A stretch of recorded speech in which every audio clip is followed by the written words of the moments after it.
매주 목요일마다 TBS 의뢰로 여론조사 전문기관 리얼미터가 국정 지지율과 주요 현안에 대한 여론 동향을 알려주는 시간 마련하고 있죠. 오늘은 8월 네 번째 주차, 문재인 대통령의 지지율 분석과 현재 논란이 되고 있는 종교인 과세 유예 문제, 이에 대해서 함께 분석해 보도록 하겠습니다. 한 분의 기자와 두 분의 여론조사 전문가 자리하셨습니다. 김준일 뉴스톱 팩트체커 나오셨습니다. 안녕하십니까? 예, 오늘도 허를 찌르는 질문. 긴장하고 있습니다. 예. 파만 어서 하셨어요? 여기서 머리 해주던데. 그렇군요. 네. 자, 박시영 여론조사 전문가 자리, 윈지코리아 대표요? 컨설팅. 윈지코리아 컨설팅. 부대표입니다. 그럼 3년을 해도 못 외우네, 그걸.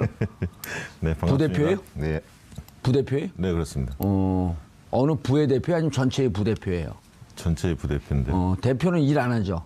일 열심히 합니다. 이근영 대표. 예, 휴가 갔습니다. 그래요? 탄핵, 이 기회에 탄핵하고 몰아내요. 휴가 가는 아니, 탄핵 남발하면 안 됩니다. 예. 그래요? 예. 여기서 다 볼 줄 알고 절대 이거 안 봅니다, 이 프로. 자, 이택수 리얼미터 대표 자리하셨습니다. 네, 반갑습니다. 안녕하십니까. 예. 여론조사 매주 하죠? 네. 어떤 사람도 안 한 거를 슬쩍 한 것처럼 가져올 것 같기도 하는 생각도 드는데, 여론조사는 네. 객관성, 네. 정확성, 이게 생명이죠. 그렇죠. 예. 그리고 시의성이 있어요. 시의성. 예를 들어 지금 박근혜 전 대통령 지지율 조사하면 의미가 없잖아요. 그렇습니다. 예. 자, 시청자 여러분들께서도 샵5400으로 다양한 의견 문자로 보내주시기 바라겠습니다. 페이스북 라이브로도 시청하실 수 있습니다. 자, 뭘 조사했나요? 예, 오늘 뭐 국정운영 지지율 평소 하던 거에 더해서 예. 종교인 과세에 대한 국민 여론을 조사를 했습니다. 예. 뭐 계속 이제 이슈가 되고 있는데, 이거에 대해서 조사한 결과 예정대로 내년부터 과세해야 된다라는 의견이 78.1%가 나왔고요. 예. 과세를 반대한다는 9.0%, 그리고 과세를 재유예, 그러니까 또 2년을 더 유예해야 된다라는 의견이 5.2%가 나왔습니다. 그리고 잘 모름이 7.7% 나왔습니다. 그래서 국민 10명 중 8명은 지금 바로 이제 내년 1월 1일부터 종교인 과세를 해야 된다라는 의견을 보였습니다. 예. 이렇게 과세하면 세제 승수 효과가 얼마쯤 나오나요? 예, 뭐 이제 기획재정부가 이제 추산한 바로는 사실 크진 않습니다. 100억 원, 연간 100억 원이거든요. 예. 과세 이제 기획재정부는 전체 대한민국의 종교인은 한 23만 명 정도로 지금 추산을 하고 있고요. 예. 그 중에서 이제 과세 대상자는 4만 6천 명이고 세수는 한 100억 원 정도로 지금 예상을 하고 있습니다. 100억 원 정도. 그게 순수익인가요? 아니면은 100억 원에서 좀 뭐 다른 게 좀 빠져나가고 그럴 게 있나요? 그러니까 이게 소득세죠. 그러니까 소득세. 그러니까 이게 지금 얘기가 되고 있는 건 소득세니까 목사님이든 뭐 스님이든 신부님이든 이제 개인적으로 받지 않습니까? 그 교회로부터 받든 뭐 절로부터 받든, 그러면은 이제 납부를 해야 되는데 그동안에 안 해왔던 관행적으로 아닌데 이제 이게 소득이 사실은 굉장히 많은 뭐 개척교회랄지 이런 분들은 굉장히 낮기 때문에 과세 표준 이하도 많이 있기 때문에 생각보다 그렇게 많이 이제 거칠 것으로 예상되지는 않고요. 그래서 100억 원이면 사실은 국가 재정에 큰 도움은 되지는 않지만은 국민 개세주의 모두한테 이제 세금을 걷어야 된다라는 그런 원칙에 따라서 지금 이게 시행이 되는 거거든요. 예. 그러면 한 연봉 뭐 한 2,000, 2,500 되는 분들은 80%는 면세 범위로 들어가고 그거에 남는 한 40% 정도에서 내고 실질적으로 한 4만, 5만 요쯤 낸다 그러죠? 예, 그러니까 지금 그 세법 개정안에 보면은 이제 그 연봉이라는 기준은 그렇지만, 그러니까 4천만 원 소득이 연간 이하인 종교인은 80%까지 업무비로 인정을 받습니다. 예, 그래서 삭감이 되고. 그래서 4천만 원이 내가 만약 소득이 있다 그러면 실제 과세가 되는 거는 800만 원밖에 안 돼요. 그러면은 그거를 그냥 단순하게 계산을 해보면은 연간 그 소득세가 100만 원도 안 되거든요. 근데 그래서, 이제 그 아주 영세한 분들도 있기 때문에 그분들한테는 역으로 근로장려 세제금, 그러니까 그 소득이 일정액 이하일 경우에는 기본소득을 맞춰주기 위해서 근로장려 세제금을 또 주거든요, 역으로. 그렇게 하고 줬다 뺐다 해보게 되면 100억도 안 들어온다. 그러니까 거의 빵원이다 이렇게 얘기하는 그 경제 전문가들도 있거든요. 뭐 그런 이제 분석도 있고요. 근데 근로장려 세제금 같은 경우에는 이제 그 근로의욕을 고취를 시키기 위해서, 그러니까 일해봤자 몇 푼 못 벌지만 어쨌든 국민 경제에 도움이 되고 자력으로 이제 할 수 있도록 이제 국가가 지원해 주는 제도거든요. 그래서 사실 지금 종교인들도 세금을 납부하면은 받을 수 있습니다. 이제 소득세를 안 내고 있으니까 대상이 아닌 거죠. 대상이 그러니까 아닌 소득세를 내고 예. 받으면 되는 겁니다. 근데 왜 반대해요? 이제 뭐 대부분의 종교인들은 찬성을 많이 하고 현재 있고요. 예. 그 천주교 같은 경우는 94년서부터 그 자발적으로 내고 있단 말이에요. 예, 94년도부터 이제 신부님들은 다 내고 이제 있고. 예, 종단에서 내고 있고요. 예. 예. 불교도 조계종은 내고 있고, 예, 원불교도 태고종은 내- 반대하고 있고, 예. 원불교도 내고 있고. 예, 원불교도 내고 있고. 예. 그래서 그런 개신교 중에서도 또 KNCC, 예. 한국기독교교회협회인가요? 그 KNCC는 예. 찬성하고 있고, 예. 그러니까 보수종단에서만 반대하고 있는데, 네, 보수 종단이라고 일컬어지는 종단 쪽에서 이제 대형 교회를 중심으로 반대를 하는 거고요. 왜 반대해요? 왜? 근데 뭐 그분들한테 이제 물어보셔야 될 것 같은데 그 이제 표면적으로 나온 이유는 취재를 됐을 거 아니에요? 취재 안 예, 됐어요? 그렇죠. 됐죠. 표면적인 이유는요? 예, 표면적인 이유는 왜냐면 그걸 알아야지 여론조사를 하거든요. 여론조사로 예. 아직 안 넘어갔어요. 예. 여론조사 왜 반대해요? 이제 표면적인 이유는 예. 일단은 그 종교인이 하는 행위는 근로가 아니다. 아, 노동이 아니다. 예, 노동이 아니다. 봉사활동이다. 봉사활동이다. 이거는 국가와 지역 커뮤니티를 위한 봉사활동이기 때문에 근로소득세를 내는 게 맞지 않다라는 게 이제 첫 번째 표면적이고. 표면적인 예. 이유였고, 그래서 정부에서 마련한 거는 근로소득세를 내든지 아니면 기타 소득으로 인정해서 종교소득이라는 거를 새로 만들어서 그래서 이제 내게 한 거거든요. 이번에 그래서 이제 기타 소득으로 만든 기타 소득 안에 예. 한 그 하부 범위를 만든 거죠. 그렇죠. 이제 선택을 할 수가 있습니다. 그러니까 근로소득 그냥 남들 일반 직장에 내듯이 선택할 수 있어요? 근로소득을 낼 수도 있고요. 아니면은 나는 근로자가 절대 받아들일 수 없다. 내가 예. 근로자인 것을. 그러면은 뭐 종교소득으로 할 수 있는데 종교소득이 아까 말씀드렸죠. 훨씬 더 세제 혜택이 많기 때문에 굳이 선택을 하자면은 종교소득을 하는데 종교소득으로 기타 소득으로 낼 경우에는 아까 말씀드렸던 근로세제 혜택을 못 받습니다. 그래서 소득이 낮은 분들은 그냥 근로소득을 내 가지고 근로세제 혜택을 받는 게 유리하고요. 선택을 할 수 있게 되네. 예, 본인이 선택을 할 수 그럼 있습니다. 많이 열어준 건데. 굉장히 많이 사실은 엄청난 특혜죠. 그거 근데 반대하는 본인이. 이유는 아직도 안 나왔는데. 반대하는 이유는 이제 이게 결국은 그 목사들의 그러니까 목사가 아니라 종교인의 어떤 소득을 이제 국세청이 볼 수 있게 됐거든요. 그러니까 예를 들어 보려면은 헌금 들어온다든지 불자금에 들어온다든지 그 11조 들어온다든지 예. 당신이 200만 원 월 받고 있다고 하는데 한간의 소문은 한 달에 2천만 원 받는다는데 왜 200만 원밖에 안 받죠? 그러면은 200만 원 내는 원천 내는 그 돈에 저수지를 들여다볼 수 있다. 예, 그렇습니다. 근데 이제 국세청은 이거를 종교 탄압으로 비춰질까봐 개인 소득 부분에 대해서만 한정해서 전체 들여다보겠다. 어떤 그 재무 구조로 보겠다는 거 아니고 개인 소득 부분이 어떻게 오갔는지만 보겠다는 알겠습니다. 거지만 그건 이제 교회나 뭐 이런 종교단체에서는 우려가 큰 거죠. 이것에 어쨌든 대해서. 쪽문을 열으면 결국은 예. 대문을 여는 그러한 결과가 올 것이기 때문에 우리 거 들여다보지 마라. 예, 일종 뭐 그런 식으로 이제 그게 해석이- 내심의 반대 의사죠. 예, 제가 판단하기엔 그런 것 같습니다. 알겠습니다. 이거 종교인들이 보고 있어요. 잘 얘기하시죠. 예. 얘기를 쭉 들어보면 우리 김준일 기자가 제일 취재를 잘해온 것 같아요. 왜냐하면 네, 다른 기자들 물어보면 네. 잘 답변을 못해요. 굉장히 뛰어난데. 예. 네. 그리고 선택할 수 있다라고 하는 거 오늘 처음 들으셨죠? 아니, 알고 있습니다. 그건 알고 있었어요? 예, 예. 왜 반대하는지도 알고 네, 있었어요? 알고 있었죠. 다 알고 있었어 이거를? 저도 이 주제가 논의되는 걸 알고 있었기 때문에 약간 들여다봤는데 예. 저는 이제 궁금했던 게 왜 김진표 의원이 저렇게 총대 메고 반대하고 있을까? 예. 그게 굉장히 궁금했거든요. 근데 이제 평소 그 대형 교회 장로 출신이잖아요. 예. 독실한 신자이기 때문에 그런 어떤 생각 속에서 나왔을 텐데 이분이 이제 갖고 있는 무게가 워낙 컸잖아요. 왜냐하면 국정자문위원장을 맡고 있었던 분이었기 때문에 파장이 훨씬 컸던 것 같아요. 다른 의원이 발의한 것보다는 김진표 의원이 발의한 게 컸어. 처음에는 이분이 지방선거를 대비해서 이게 뭔가 고도의 전략적인 어떤 선택 아니었나 이런 어떤 예. 생각도 들다가 이거 국민 대다수가 찬성을 하는데 예. 그건 아닌 것 같고 그래서 아마 이분의 그 평소에 생각을 반영한 게 아닌가 그렇게 생각합니다. 근데 이분들을 지금 이제 80%가 종교 유예하는 거 반대하고 즉 내야 된다라고 하는데 찬성한다지만 종교인들 얘기를 들어보면 또 이제 가톨릭에서 고해성사라고 해갖고 네. 그 신부님하고 일대일 앉으면서 자기의 어려움, 자기의 잘못한 거 뭐 이런 걸 반성하면서 쭉 얘기를 하잖아요. 네. 고해성사 듣는 걸 어떻게 노동의 행위로 볼 수 있냐?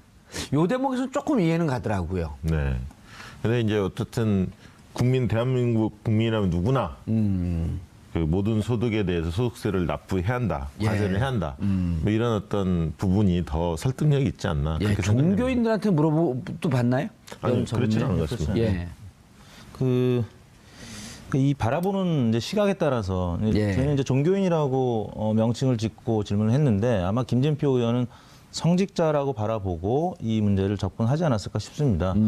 이게 근로소득이냐 아니면 기타 소득이냐 갖고도 성직자, 그렇죠. 예, 예. 논란이 있기 때문에 그리고 특히 이제 개신교가 이 부분과 민감한 거는 다른 그 종교, 불교나 아니면 카톨릭보다는 카톨릭. 이단 논쟁이 많기 때문에 여러 가지 이 소득과 관련된 제보들이 순수한 제보도 있지만 또 이단, 종교 간 갈등, 이 종판의 갈등 때문에 또 그런 제보들이 있기 때문에 그런 부분 개신교의 이제 장로님이라면 당연히 잘 알고 있었을 거고 예. 그다음에 충분히 종교적 이유도 이해되는 측면이 있어요. 그렇습니다. 예를 들어 우리가 이른바 이제 사이비 종교라고 하는 데들, 네. 기독교에서 봤을 때 이단이라고 하는 데들도 세금을 내는 순간 똑같은 종교인으로 받아들여지는 거거든요. 네. 그런 종교적 이유도 얘기를 하더라고요. 그렇습니다. 예. 특히 정치인들은 특히 뭐 일반적인 종교 외에도 예. 이런 사교들, 뭐 이른바 무당이라든지 뭐 동네에 있는 예, 뭐 점집. 그런, 예, 점집들 뭐 이런 봉도사. 분들을 무시할 수 없는 주체들이죠. 세금 정치인들은 따로 내세요 또. 내지요. 그리고 이제 뭐 이 교회에 가서 또 선거 활동을 하는 거 선거 때 되면 항상 많은 신도들이 보게 될 텐데요. 예. 특히 대형 교회는 이제 많은 정치인들이 와서 또 안 드리던 예배도 드리고 설교도 다 듣고 가고 왜냐하면 같은 한 표라고 해도 교회 목회자들 또 장로님들 이분들의 한 표는 정치인들이 느끼기에는 뭐 1인 2표, 3표 이상의 가치를 가질 겁니다. 그렇기 때문에 개신교 목회자들, 성직자들의 목소리를 좀 귀담아 듣다 보니까 예. 김진표 의원 등이 아마 이 부분 관련해서 좀 유예하자. 이 여러 가지 준비할 부분들이 많이 있다 이렇게 생각을 한 것 같고요. 예. 아무튼 2014년 저희가 조사했던 그 박근혜 정부 2년 차 후반에 조사했던 동일한 조사 내용과 비교해 보면 7%포인트 찬성이 높아졌습니다. 이거는 뭐냐면 그때는 한 70대 초반쯤 나왔는데 70대 후반. 1.3%가 찬성했는데 이번에 78%가 찬성을 예. 했거든요. 그러니까 어느 정도 이 이슈가 공론화되고 있다. 그래서 예. 어느 정도 공감대가 많이 형성이 되고 있고요. 이거는 문재인 대통령 지지하는 층과 또 비지지층이 별 차이가 없습니다. 문재인 대통령 지지하는 층은 78.4%가 찬성을 했고요. 예. 또 지지하지 않는 층은 74.4%가 찬성을 해서 오차 범위 내에서 거의 격차가 없었습니다. 예. 이 부분은 뭐냐면 문재인 대통령이 화두를 던지면 이제 지지층이 집결하고. 집결하고 찬성 결집하고 찬성하는 그런 모습과는 달리 지금 어느 정도 국민들이 대부분 찬성하는 그런 모습을 나타내고 있거든요. 그래서 예. 지금 유예냐 아니면 아예 반대냐 뭐 이런 또 세부적으로 들어가면 아까 이제 소개해 주셨지만 아예 반대하는 층은 한 9% 정도 되고요. 유예하자 5% 되는데 워낙 지금 많은 오랫동안 논란이 되었던 이게 돌이켜보니까 1968년 7월 달부터 시작된 굉장히 오래된 이슈거든요. 그렇죠. 그래서 60년 된 논쟁이죠. 네, 예. 68년 7월 달에 당시 국세청장이 목사님, 신부님 등 성직자한테도 갑종 근로소득세를 부과하자 이렇게 예. 이게 딱 계속 무산이 되었던 이슈이기 때문에 많은 국민들이 이제는 더 이상 유예하지 말고 똑같이 과세해야 되는 거 아니냐 이렇게 본 것 같습니다. 그런데 이제 이게 제가 이제 그 선거운동할 때 보니까 네. 저희 지역에 기독교 쪽에서 아주 이단으로 공식적으로 70년대 규정한 교단이 있어요. 네. 근데 목사님들이 개신교 목사님들이 뭐라 그러냐면 거기 가서 인정하는 순간 우리는 당신 낙선 운동하겠다. 이렇게 민감해요. 네. 근데 이번에 들여다봤더니 그 교단은 종교인 과세에 대해서 찬성을 해요. 네. 그러니까 묘한 게 있는 거예요. 종교적으로. 네. 세금을 내는 순간 똑같은 종교로 확 인정이 되는 거예요. 네. 그 부분은 일반인들이 모르는 분도 있어. 그 부분을 일단은 이해를 해줘도 그래도 소득이 있는 곳에는 세금이 있어야 된다. 네, 그런 그렇죠. 부분은 다 동일한 거죠. 예, 그렇죠. 예. 지금 천주교가 납세 중이고 아까 말씀하셨듯이 예. 개신교 일부 교단인데 성공회 제7일 안식 제1 예수 재림교회. 뭐 아마 그 제7일 거기는 아마 이제 예. 기독교에서 이단으로 이단하고 주장되죠. 그런데 그런 데는 사실은 지금 내고 있습니다.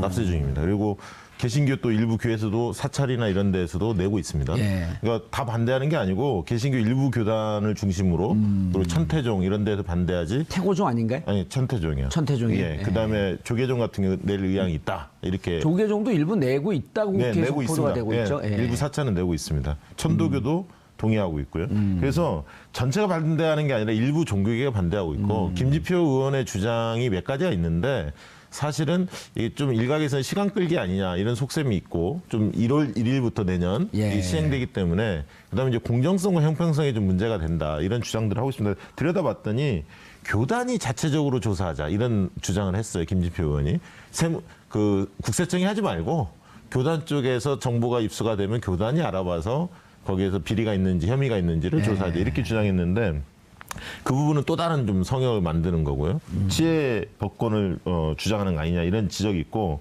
또 이제 이단 세력들이 종단 분열 수단으로 탈세 제보를 막 할 수 있다.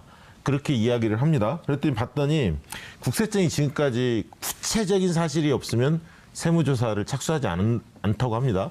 지금까지 그 탈세 제보 중에 현장 확인을 해서 세무조사한 경우에는 한 25%라는 거예요. 4건 중에 1건 정도만 조사를 하고 그 조사를 들어갈 때는 구체적인 혐의가 포착이 됐을 때 조사한다는 겁니다. 그래서 이단 세력이 어떤 특정 종교 집단을 모략하려고 폄하하기 위해서 막 제보 같은 거 많이 할 수는 있지만 구체적인 혐의가 포착되지 않으면 국세청이 움직이지는 않는다. 그래서 지나친 해석 아니냐. 그 국세청이 세무조사 들어갈 땐 자체적인 판단, 자체적인 조사 예. 이런 것에 근거한다는 그렇죠. 거죠. 충분하게 조사를 해봐서 혐의가 있을 때만 세무조사가 들어간다. 아니면 또 정기조사일 경우에. 그렇죠. 예.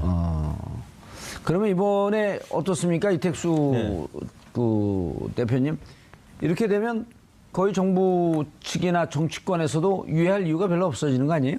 그렇습니다. 지금 50%를 좀 넘는 수준도 아니고 지금 예. 10명 중에 8명 40대 같은 경우는 90.6% 10명 중에 9명이 지금 찬성을 하고 있는 상황이고요. 그럼 이 종교인들 중에서도 거의 다 찬성한다 이렇게 봐야 되겠네. 그 그렇습니다. 신앙을 저희가 갖고 이제 있는 직업 분들이. 분류를 종교인 따로 분류는 안 했는데 굳이 따지자면 화이트 칼라로 응답하신 분들도 종교인 중에는 있을 것 같고요. 예. 아니면 기타라고 응답한 분들이 계실 것 같은데 아무튼 그 계층에서 대부분 70% 80% 지금 찬성을 하고 있거든요. 그러니까 종교인들 혹은 성직자분들 중에서도 찬성하는 분들이 굉장히 많다는 얘기죠. 일부만 지금 반대를 하고 있는 것인데. 그 정치 조사 중에 하나를 예. 이렇게 합니다. 그 정치 의식 조사를 할 때 우리 이제 종교를 믿는 분들이 예를 들면 기독교 믿는 분들, 천주교 믿는 분들, 불교 믿는 분들이 예. 정치 의식이 다를까 이거 조사를 해보거든요. 예. 근데 다르지 않습니다. 그러니까 예를 들면 기독교를 믿는 신자들은 예를 들면 중도 성향이나 보수 성향이고 예. 천주교는 좀 진보적이지 않을까 이렇게 생각들을 하지 않습니까? 근데 실제 조사해보면 큰 차이 없습니다. 큰 차이가 없다는 거고요. 두 번째는 지금 이게 1월 문재인 대통령의 공약으로 지금 논란이 촉발된 사안이 아니라는 겁니다.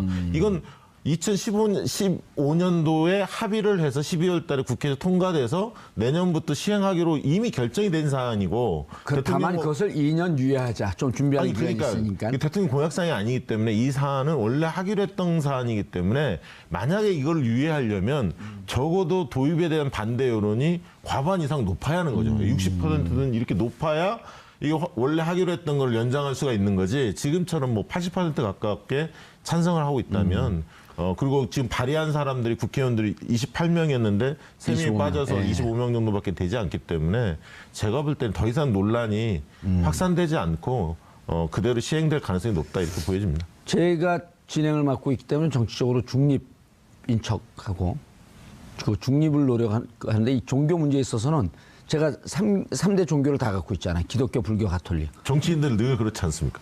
요즘 원불교까지 제가 늘었어요.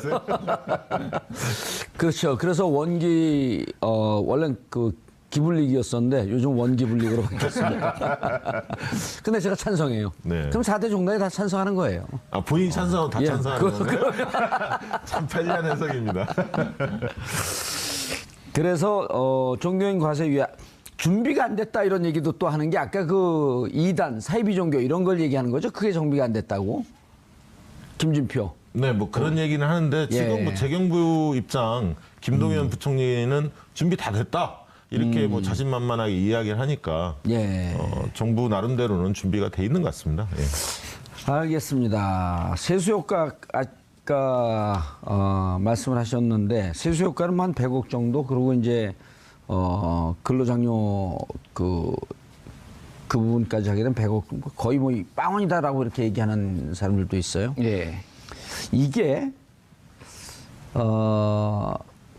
교회 그러니까 재단, 법인의 OECD 국가를 봤더니 개인에 대해서는 소득세를 내는데 법인에 과세하는 경우는 한 나라도 없더라고요. 예. 일단 이제 기부금에 이제 세액공제가 되지 않습니까? 현재 예. 한국이. 그래서 그 통계를 보면은 한 연간 한 7조 원 정도가 지금 그 종교단체에 지금 기부금으로 들어가는 걸로 나오고 있고요. 1조 원 정도가 세액공제가 되고 있습니다. 그래서 예. 사실 엄청난 거거든요. 일부에서는 아예 왜 그 세액공제를 하냐, 세액공제를 없애자라는 사실 주장도 있어요. 종교단체에 대해서 이것도 특혜고 굳이 받을 필요 아까 없다. 4천만 원 기준으로 했던 거. 아니 그게 아니라 예. 그러니까 기부금에 대한 세액공제를 지금 개인이 그러니까 그게 이제 일부 이제 뭐 탈세의 그런 부분이 있거든요. 뭐냐면은 이제 일부입니다. 일부. 그러니까 제가 그런 1,000만 원을 우려가 있죠. 예, 예. 우려가 있죠. 그러니까 실제 뭐 이제 그런 일이 발생한 적이 있기 때문에 1,000만 원을 기부하고 뭐 5천만 원을 기부한 것처럼 해서 세액공제를 더 받는다든지 이런 식으로 이제 이게 투명하지 않게 운영되는 거가 있어서 일부에서는 세액공제도 없애자라는 사실 그런 주장도 있어요. 그러니까. 기부금에 대해서. 네, 기부금에 그러려면 대해서. 또 다른데 기부하는 것까지 통으로 그 정리해야 네, 되니까 그러니까 저는 그러니까 이제 그거를 주장하는 게 아니라 그런 정도로 이제 어떤 특혜나 특권 이런 것들을 좀 없애는 방향으로 사실 이제 전체적으로 가는 거거든요. 예. 2001년 언론사 세무조사도 마찬가지 아닙니까? 언론사가 특혜 받다가 세무조사 안 하다가 이제 그런 식으로 하나씩 특권을 없애야죠 이제. 알겠습니다. 자, 이택수 대표님. 네. 본격적으로 이제 대통령 지지율 조사. 네, 문재인 대통령 국정수행 지지도가 2주 연속 상승세를 나타내고 있는데요. 예. 이번 주 주중 집계 74.4%로 지난주 주간 집계 72.4%보다 한 2%포인트가량 오른 것으로 나타났습니다. 지난주 일종의 취임 100일 컨벤션 효과가 반영이 된 것 같고요. 또 북한의 미사일 도발 지금 소강 상태에 있고 한미 연합훈련, 을지훈련이 지금 지난 월요일 날 시작이 되면서 문재인 대통령 UFC죠, 지지층에서 UFC. 일부 이탈했던 보수층이 특히 많이 올랐습니다. 그래서 40%로 떨어졌던 보수층의 지지율이 지금 50%로 다시 복원이 되면서 전체적인 지지율 70% 중반대로 오른 것으로 나타났습니다. 예.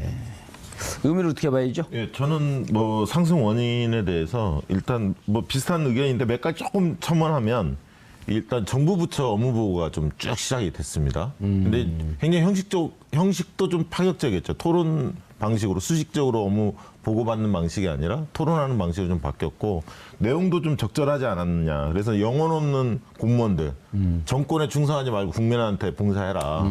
그리고 개혁의 대상이 아니라 주체로 나서달라. 예. 이런 얘기를 하셨고 그냥 일반적으로 보통 나라의 대통령들이 다 해야 할 얘기 아니에요? 그렇죠. 너무나 뻔한 얘기인데 우리나라에서는 그게 너무 이상적인 그렇죠. 얘기가 이렇게 돼가지고 토론식으로 이렇게 하는 것도 좀 처음 봤고요. 예. 이래서 업무 보고하는 것이 조금 효과를 거뒀다는 생각이 들고 무엇보다도 이순진 전 합참의장 이임식 예. 대통령이 이례적으로 좀 참석했습니다. 예. 거기에서 그 기억나시죠? 항공권 전달한 거. 예. 어느 나라 간 거예요? 카나다인가 그렇지 않습니까? 예. 그것도 이코노미의 따님이- 비즈니스예요? 그건 모르겠습니다. 근데 이런 잠깐만 기다리세요. 예. 팩트 체크. 이코노미의 비즈니스예요. 예. 뭐 다시 말씀해. 모른 척하고 이순진 그 합참의장 캐나다 가는 예. 딸이 캐나다인데 한 번도 못 갔다 해외를. 예. 그래서 티켓을 줬단 말이에요. 대통령이 선물로. 예. 그게 이코노미 티켓을 줬냐, 비즈니스 티켓을 줬냐. 죄송한데 저 체크 안 돼 있죠. 예, 있습니다. 알겠습니다. 그런 것 같은데. 왜요? 언론에 그 보도 나온 적도 없고. 아, 기사 나왔어요. 나왔습니까? 예, 뭘 줬는지 아무것도 안 나왔어요. 그 문제가 사실은 가슴 뭉클했다는 이야기들을 많이 합니다. 사실은. 그러니까 정서적으로 자극하는 게 지지도 상승이 상당히 중요하거든요. 근데 그것을 그런 면들을 참 문재인 대통령이 잘하시는 것 같아요. 진정성 있게. 그런 자리를 안 갔지 않습니까? 이전 대통령. 근데 그 과정을 추적을 해보면 네. 청와대에서 군 지휘자들 모아놓고 했을 때 이순진 합참의장이 그 퇴임을 하면서 42년 동안 45번을 이사를 다녔고 네, 예. 군복을 벗지 못하고 뭐 동생들 뭐 이런 결혼식 때 누구 결혼식 때 못 갔다라고 하는 얘기를 듣고 대통령이 누구 참모 얘기를 들은 게 아니고 직접 가서 여쭤봤다는 거 아니에요. 퇴임식이 언제입니까? 라고 그 국방부 장관한테 물어본 거예요. 송영무 국방 강영무가 송영무. 송영무죠. 송영무. 그랬더니 이 퇴임식을 같이 합니다. 했고 대통령이 께서 판단하신 거예요. 아, 직접 챙기셨군요. 예, 참 그 자리에서 그 얘기를 듣고 바로 물어본 거예요. 그러니까 공감 능력이 뛰어난 거죠. 그런 부분에 있어서. 네, 봉도사님하고 거의 엇비슷한 수준 아닌가 싶습니다. 어디 또 누구 까이고 싶어갖고 문재인 대통령하고 비교를 해요. 네, 그리고 어쨌든 북미 간 갈등이 조금 잦아들면서 그게 영향이 좀 한반도 있었죠. 긴장이 조금 완화되는 그런 분위기가 좀 있었고요.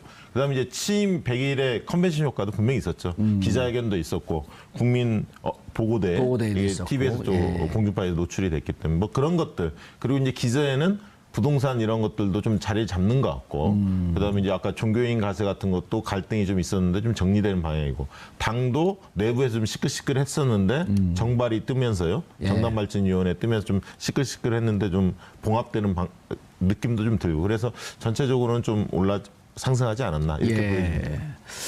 이태수 대표님 그런데 이제 문제는 네. 계속 지금 실질 소득이 감소가 된다고 좀 경제가 아무리 이제 정치적으로 개혁, 적폐청산 이런 것도 있어서 우리가 원했던 그 공약이 이루어지고 있구나, 실천되고 있구나 하지만 또 제일 중요한 건 국민들은 살림살이가 낮아야 되는 거거든요. 네. 그런 건 앞으로 좀 막제로 작용하지 않을까요? 그렇습니다. 뭐 지금 가장 우려가 되는 부분이 이제 그런 경제적인 지표, 예. 그다음에 또 그 원전 문제, 원전 지금 문제. 이제 공론화위원회가 이제 여론사를 본격적으로 이제 시작을 할 텐데요. 예. 뭐 여러 가지 악재들이 있기 때문에 지금 리얼미터 조사로 보면 6월 셋째 주부터 70%대로 떨어졌거든요. 물론 이제 70%는 무척 높은 거 아니에요? 매우 높은 거죠. 근데 예. 상대적으로 착시 현상이 될 수도 있는데 다른 조사 기관이 80%대까지 나오다가 또 저희도 6월 셋째 주부터 80%에서 70% 떨어지니까 마치 많이 떨어진 것처럼 보이는데 여전히 굉장히 높은 거죠. 김영삼 전 대통령에 비하면 이제 두 번째 높은 수준인데요. 뭐 그런 과정 속에서 말씀하신 이런 소득 문제라든지 취업 문제, 뭐 일자리 문제를 지금 문재인 대통령이 가장 중요하게 생각은 하고 있습니다만 예. 단기적으로 아직까지는 뭐 나아지는 지표가 확 이게 눈에 띄는 건 아니기 그렇죠. 때문에 예. 뭐 그런 여러 가지 시간이 가면 갈수록 지지율은 빠질 수밖에 없는데 여하튼 최근 들어서는 아무튼 취임 100일 기념식을 하면서 또 한미 뭐 연합훈련 말씀하신 이순진 전 합참의장 이임식 등등을 하면서 문재인 대통령 찍지 않았던 혹은 보수층에서도 잠시 후 소개해드리겠습니다만 한국당 지지율은 이번 주 떨어졌는데 보수층이 결집하면서 문재인 대통령이 다시 올랐다. 이거는 이제 7% 중반으로 올라가면서 뭐 혹시 80%대로 리얼미터 조사에서도 회복할 수 있는 거 아니냐라는 조심스러운 또 이 댓글 전망들도 있거든요. 뭐 그런 상황을 본다면 아직까지는 괜찮은데 향후에 여러 가지 개혁 드라이브를 걸면서 이탈할 수 있는 부분들, 뭐 지금 당장 뭐 사법부 개혁부터 시작해서 연일 보수 언론에서는 부정적인 뭐 논평 기사들이 쏟아져 나오고 있거든요. 뭐 그런 부분들을 예. 어떻게 국민들한테 다가갈지 모르겠는데 아무튼 현재까지는 뭐 70% 중반대를 유지를 하고 있습니다. 그러니까 저는 뭐 이 부분을 이렇게 보는데요. 이제 경제적 여파 예. 여쭤봤는데 경제적인 부분은 단기에 좋아질 거라고 예상하는 사람은 거의 없습니다. 그러니까 실질 소득이 조금 감소 추세라고 말씀하셨는데 그게 뭐 단기 몇 개월 내에 정부가 정책을 잘해서 내 소득이 좀 좋아질 거다 이렇게까지 기대하지는 않는 것 같고요. 다만 경제가 좀 바른 방향으로 좀 가고 있느냐 이 심리 바라보는 시각 이게 굉장히 중요한 경제는 심리다 이런 얘기도 있는데 이 부분은 지속적으로 잘 관리할 필요는 저는 있다고 봅니다. 예. 그러니까 주식은 좀 좋아졌고요. 전체적인 지표가 양호하지만 워낙 경기가 안 좋기 때문에 단기 호전될 가능성은 없는데 다만 심리 관리는 좀 잘할 필요가 있다 이런 생각이 들고요. 개혁을 여러 분야의 개혁을 동시적으로 추진하다 보면 피로증이라는 게 형성됩니다. 개혁 피로증 예. 이런 게 형성될 수 있는데 지금 이제 지켜보면 너무 쇼킹한 사건들이 많이 터지는 것 같아요. 5.18도 마찬가지고요. 헬기에서 뭐 사격했다. 뭐 이런 것들이 증언들이 나오고요. 그다음에 이제 사법개혁에 대한 부분들도 대법원장이 굉장히 파격적인 인사가 이루어지면서 그리고 여러 가지 문제들이 국정원들이 그동안 했던 행태에 대해서 MB까지 칼날을 겨누는 뭐 이런 것들이 막 벌어지고 있기 때문에 국민들이 아직까지는 필요증보다는 좀 관심을 기울이고 있는 시점이 아닌가. 다만 이제 저는 이제 궁금했던 게 살충제 계란 이 문제가 왜 지지율 하락에 영향을 미치지 않았나. 이 부분이 사실 제일 포인트였거든요, 사실. 예. 근데 이제 이 부분에 있어서 제가 볼 때 양비론이 좀 형성이 된 것 같아요. 그러니까 현 정부의 늦장 대응이나 시각처장의 무책임한 어떤 태도에 대한 불만도 분명히 있고요. 그러나 반면에 또 농피하라고 이 얘기까지 나오던데 그동안의 어떤 그 품질 관리 농림부 관리원 농산물 품질 관리원 출신들이 대거 그 인증기관에 가서 햇삽이라고 하지 않습니까? 그래서 그런 문제들이 막 불거지면서 이거 오랫동안 적폐 아니냐 이런 것들이 이제 맞불이 된 것 같아요. 그러다 보니까 그리고 또 새누리당, 자유한국당이죠. 김승희 비례의원이 과거에 전직 시각처장이었고 그래서 그분이 자신이 임기 중에 있었던 부분에 대한 모른 채 하면서 현 시각처장만 막 공격하니까 당신이 있을 때는 그러면 제대로 했느냐 이런 비판들도 좀 있었거든요. 그러다 그리고 보니까 그 전에 문제 제기를 한 번도 안 했으면 모르지만 기동민 네. 의원이 지난해 10월에 국정감사에서 지적을 했고 네, 그렇죠. 그래서 결론적으로 보면 이 박근혜 정권 3, 4년 동안 한 번도 살충제 함유 계란 여부 조사를 하지 않았다라고 네. 하는 게 하면서 이게 지금 벌어진 일이지만 전 정권 때 있었던 문제다라고 하는 그렇죠. 거에 대해 국민들의 이제 인식이나 이런 판단이 무척 고도화된 거예요, 보면 어찌 보면. 예, 관심이 많고요. 왜냐하면 이건 너무나 큰 그 파격적인 어떤 이슈였기 때문에 국민들이 자세히 들여다봤고 그런 건 이제 맞불이 좀 이루어진 거예요. 정부도 좀 문제지만 과거 이전 정부도 문제였다 이렇게 보는 것 같고요. 그 다음에 이제 대통령이 워낙 지지가 좀 높기 때문에 그런 불만들을 조금 상쇄시키고 있는데 문제는 이런 악재들이 쌓이면 이제 지지가 빠집니다. 그러니까 이런 악재 하나 가지고 바로 지지도가 팍팍 빠지고 이러진 않거든요. 왜냐하면 지금의 지지 구조가 워낙 탄탄하기 때문에 그 긍정적인 시그널이 계속 축적이 됐기 때문에 하나의 악재로 바로 빠지지는 않습니다. 그래서 몇 가지가 이제 쌓이면 분명히 지지도는 빠질 겁니다. 그래서 지금 그 너무 지지율이 높다라는 것을 의식해서 뭐 예를 들면 약간 자만하거나 오만하거나 이런 어떤 태도를 보이면 또 국민들이 그 돌아섭니다. 근데 그래서 이제 빠질까 앞으로 봐. 예. 앞으로 몇 주간의 관리가 또 굉장히 좀 중요해 보입니다. 이택수 대표님, 근데 청와대 분위기는 또 이게 지금 이렇게 높아서 한 60%, 50% 후반까지 가도 되는 거거든요. 네. 근데 빠질까봐 상당히 노심초사 전전긍긍한다라고 하는 얘기가 들리는데 그럴 필요가 없지 않나요? 근데 그 말씀이 근거가 있는 얘기인가요? 출처가? 없으면 허위사실 유포로 고발하세요. 지금 선거법도 아니니까 해봐야 명예훼손이에요. 대통령 단임제이기 때문에 예. 선거법 영향은 없습니다. 그래요? 중임제일 때는 가능합니다. 근데 이제 지난주에도 제가 언급했지만 이게 워낙 지금 높은 상황이라서 예. 계속적으로 이제 빠질 수밖에는 없는데 뭐 야금야금 뭐 연속 서서 이렇게 좀, 뭐 예. 연속 8주 하는 뭐 이런 식으로 된다라고 하면 특히 이제 야당 지지층에서는 굉장히 그 부분을 주목하고 여러 가지 문재인 대통령의 국정 개혁 과제에 대해서 이제 반론을 제기할 것이고 보수 언론도 광주 호남 마찬가지일 지역에서 이번에 5.18 그 기총소사 네. 이런 거 조사하라고 했던 거 진상 규명해라라고 하는 것 때문에 광주 호남 지역에서 지지율이 87.8? 네.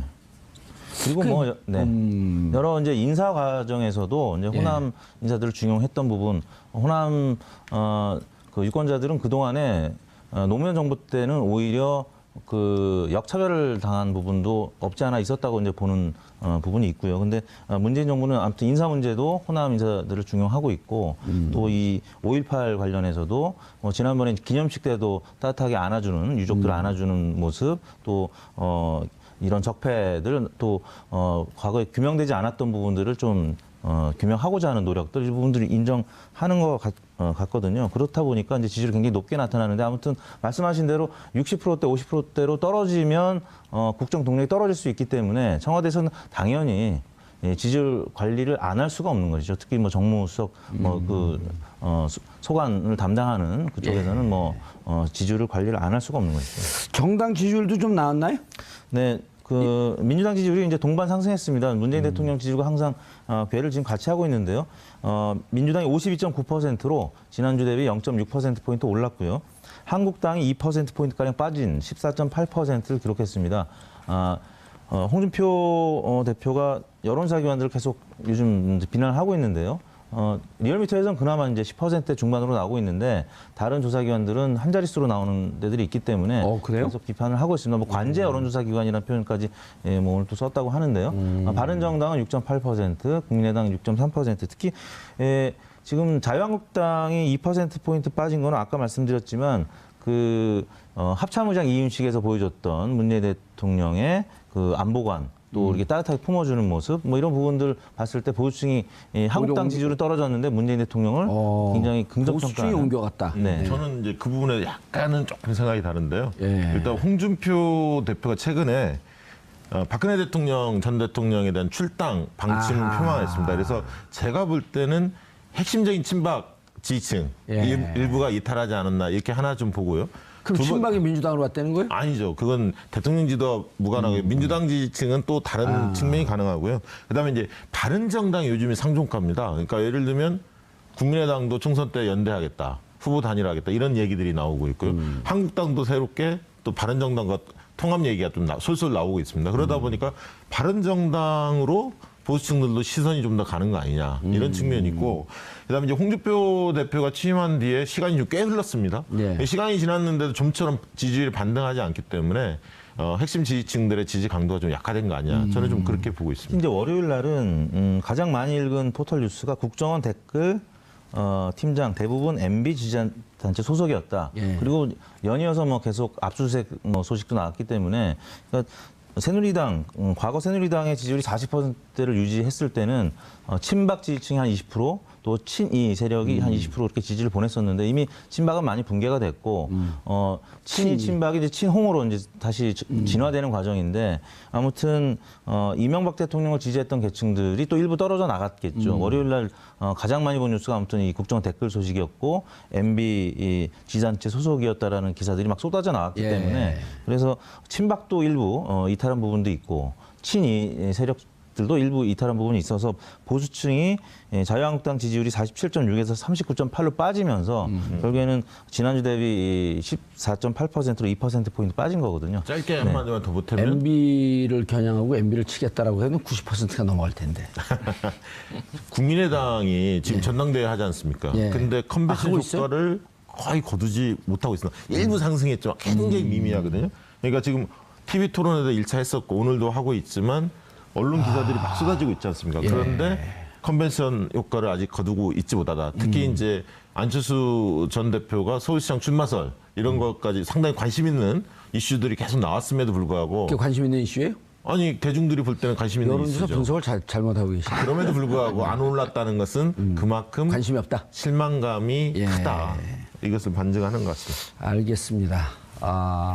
매주 목요일 여론조사 결과를 기초해서 지난 한 주 동안 정치적 흐름, 사회 흐름이 어떤지를 분석하고 있습니다.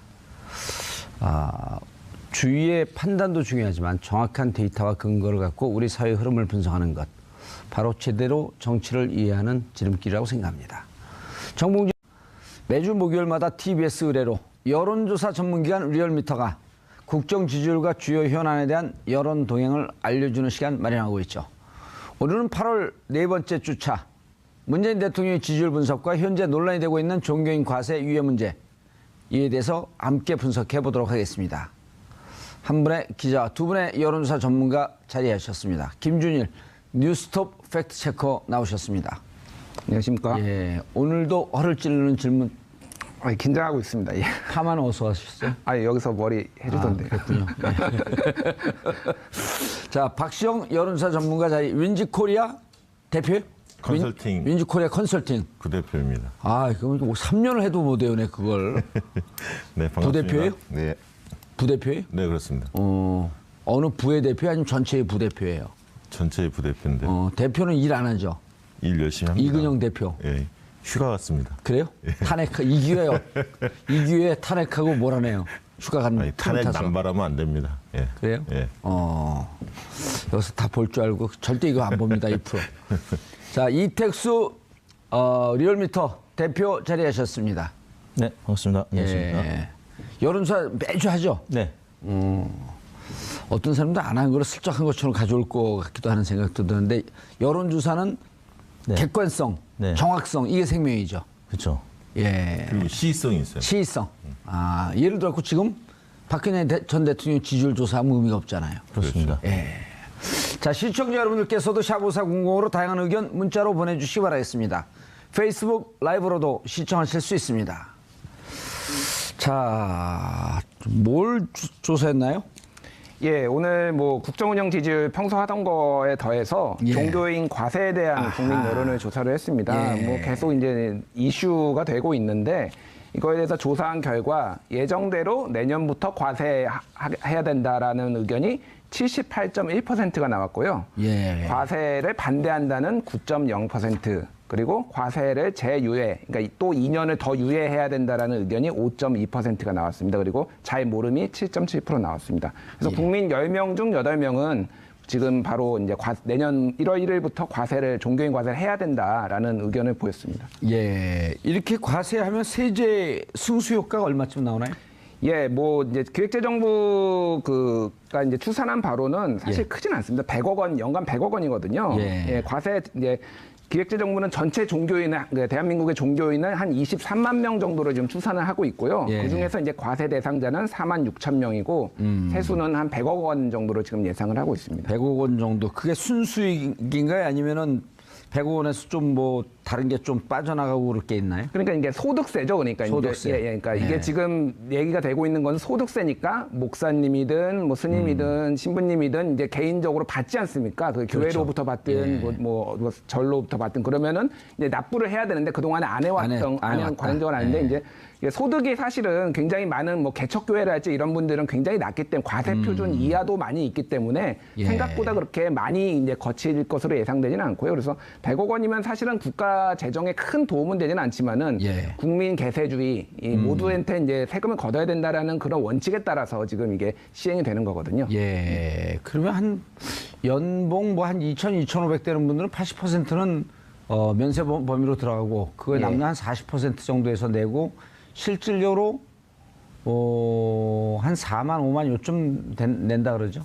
예, 그러니까 지금 그 세법 개정안에 보면은 이제 그 연봉이라는 기준으로 그렇지만 그러니까 4천만 원 소득이 연간 이하인 종교인은 80%까지 업무비로 인정을 받습니다. 예, 삭감이 되고. 그래서 4천만 원이 내가 만약 소득이 있다 그러면 실제 과세가 되는 거는 800만 원밖에 안 돼요. 정도. 그러면은 그거를 그냥 단순하게 계산을 해보면은 예. 연간 그 소득세가 100만 원도 안 되거든요. 근데 그래서, 이제 그 아주 영세한 분들도 있기 때문에 그분들한테는 역으로 예. 근로장려 세제금, 그러니까 그 소득이 일정액 이하일 경우에는 기본소득을 맞춰주기 위해서 근로장려 세제금을 또 주거든요, 역으로. 예. 그렇게 하고 줬다 뺐다 해보게 되면 100억도 안 들어온다. 그러니까 거의 빵원이다 이렇게 얘기하는 그 경제 전문가들도 있거든요. 예, 뭐 그런 이제 분석도 있고요. 예. 근데 근로장려 세제금 같은 경우에는 이제 그 근로 의욕을 고취를 시키기 위해서 이유는 아직도 안 나왔는데. 반대하는 이유는 이제 이게 결국은 그 목사들의 그러니까 목사가 아니라 종교인의 어떤 소득을 이제 국세청이 볼 수 있게 됐거든요. 그러니까 예를 들어 보려면은 헌금 들어온다든지 불자금에 들어온다든지 그 11조 들어온다든지 예. 당신이 200만 원 월 받고 있다고 하는데 한간의 소문은 한 달에 2천만 원 받는다는데 왜 200만 원밖에 안 받죠? 그러면은 200만 원 내는 원천 내는 그 돈에 저수지를 들여다볼 수 있다. 예, 그렇습니다. 근데 이제 국세청은 이거를 종교 탄압으로 비춰질까봐 개인 소득 부분에 대해서만 한정해서 전체 들여다보겠다. 뭐 어떤 그 재무 구조를 보겠다는 거 아니고 개인 소득 부분이 어떻게 오갔는지만 보겠다는 알겠습니다. 거지만 그건 이제 교회나 뭐 이런 종교단체에서는 우려가 큰 거죠. 이것에 어쨌든 대해서. 쪽문을 열으면 결국은 예. 대문을 여는 그러한 결과가 올 것이기 때문에 우리 거 들여다보지 마라. 예, 일종 뭐 그런 식으로 이제 그게 해석이- 내심의 반대 의사예요. 예, 제가 판단하기엔 그런 것 같습니다. 알겠습니다. 이거 종교인들이 보고 있어요. 잘 얘기하시고. 예. 예. 얘기를 쭉 들어보면 우리 김준일 기자가 제일 취재를 잘해온 것 같아요. 왜냐하면 네. 다른 기자들 물어보면 네. 잘 답변을 못해요. 굉장히 뛰어납니다. 예. 네. 그리고 선택할 수 있다라고 하는 거 오늘 처음 들으셨죠? 알고 있습니다. 그건 알고 있었어요? 예. 왜 반대하는지도 알고 있었어요? 네, 알고 있었죠. 다 알고 있었어 이거를? 아니 저도 이 주제가 논의되는 걸 알고 있었기 때문에 약간 들여다봤는데 예. 저는 이제 궁금했던 게 왜 김진표 의원이 저렇게 총대 메고 반대하고 있을까? 예. 그게 굉장히 궁금했거든요. 근데 이제 평소 그 대형 교회 장로 출신이잖아요. 예. 독실한 신자이기 때문에 그런 어떤 생각 속에서 나왔을 텐데 이분이 이제 갖고 있는 무게가 워낙 컸잖아요. 왜냐하면 국정자문위원장을 맡고 있었던 분이었기 때문에 파장이 훨씬 컸던 것 같아요. 다른 의원이 발의한 것보다는 김진표 의원이 발의한 게 컸어. 처음에는 이분이 지방선거를 대비해서 이게 뭔가 고도의 전략적인 어떤 선택 아니었나 이런 어떤 예. 생각도 들다가 이거 국민 대다수가 찬성을 하는데 예. 그건 아닌 것 같고 그래서 아마 이분의 그 평소에 생각을 반영한 게 아닌가 그렇게 생각합니다. 근데 이분들을 그 지금 이제 80%가 종교 유예하는 거 반대하고 즉 내야 된다라고 하는데 찬성한다 하지만 종교인들 얘기를 들어보면 또 이제 가톨릭에서 고해성사라고 해갖고 그러니까 이래봤자 몇 푼 못 벌지만 어쨌든 국민 경제에 도움이 되고 자력으로 이제 할 수 있도록 이제 국가가 지원해주는 제도거든요. 예. 그래서 사실 지금 종교인들도 세금을 납부하면은 받을 수 있습니다. 이제 소득세를 안 내고 있으니까 대상이 아닌 거죠. 대상이 그러니까 아닌 소득세를 내고 예. 받으면 되는 겁니다. 근데 왜 반대해요? 이제 뭐 대부분의 종교인들은 찬성을 많이 하고 현재 있고요. 예. 그 천주교 같은 경우는 94년서부터 그 자발적으로 내고 있단 말이에요. 예, 94년도부터 이제 신부님들은 다 내고 이제 있고. 예, 종단에서 내고 있고요. 예. 예. 불교도 조계종은 내고 있고 예, 원불교도 태고종은 내- 반대하고 있고 예, 예. 원불교도 내고 있고요. 예, 원불교도 예. 내고 있고. 예, 예. 그래서 그런 개신교 중에서도 또 KNCC, 예. 한국기독교교회협회인가요? 그 KNCC는 예. 찬성하고 있고 예. 그러니까 보수종단에서만 반대하고 있는데 네, 보수 종단이라고 일컬어지는 종단 쪽에서 이제 대형 교회를 중심으로 반대를 하는 거고요. 왜 반대해요? 왜? 근데 뭐 그분들한테 이제 물어보셔야 될 것 같은데 그 이제 표면적으로 나온 이유는 취재를 됐을 거 아니에요? 취재 안 예, 예, 됐어요? 그렇죠. 아니 됐죠. 표면적인 이유는요? 예, 표면적인 이유는 왜냐면 그걸 알아야지 여론조사를 하거든요. 여론조사로 예. 아직 안 넘어갔어요. 예, 예. 여론조사 왜 반대해요? 이제 표면적인 이유는 예. 일단은 그 종교인이 하는 행위는 근로가 아니다. 아, 노동이 예, 아니다. 노동이 아니다. 봉사활동이다. 봉사활동이다. 이거는 국가와 지역 커뮤니티를 위한 봉사활동이기 때문에 근로소득세를 내는 게 맞지 않다라는 게 이제 첫 번째 표면적이고. 표면적인 예. 이유였고 그래서 정부에서 마련한 거는 근로소득세를 내든지 아니면 기타 소득으로 인정해서 종교소득이라는 거를 새로 만들어서 그래서 이제 내게 한 거거든요. 이번에 그래서 이제 기타 소득으로 만든 기타 소득 안에 예. 한 그 하부 범위를 만든 거죠. 그렇죠. 이제 선택을 할 수가 있습니다. 그러니까 근로소득 그냥 남들 일반 직장이 내듯이 선택할 수 있어요? 근로소득을 낼 수도 있고요. 아니면은 나는 근로자가 절대 받아들일 수 없다. 예. 내가 근로자인 것을 그러면은 뭐 종교소득으로 할 수 있는데 종교소득이 아까 말씀드렸죠. 훨씬 더 세제 혜택이 많기 때문에 굳이 선택을 하자면은 종교소득을 하는데 종교소득으로 기타 소득으로 낼 경우에는 아까 말씀드렸던 근로세제 혜택을 못 받습니다. 아. 그래서 소득이 낮은 분들은 그냥 근로소득을 내 가지고 근로세제 혜택을 받는 게 유리하고요. 선택을 할 수 있게 되네. 예, 예, 본인이 선택을 할 수 있어요. 그럼 많이 열어준 건데. 굉장히 많이 사실은 엄청난 특혜죠. 그거 근데 반대하는 네. 그 신부님하고 일대일 앉으면서 자기의 어려움, 자기의 잘못한 거 뭐 이런 걸 반성하면서 쭉 얘기를 하잖아요.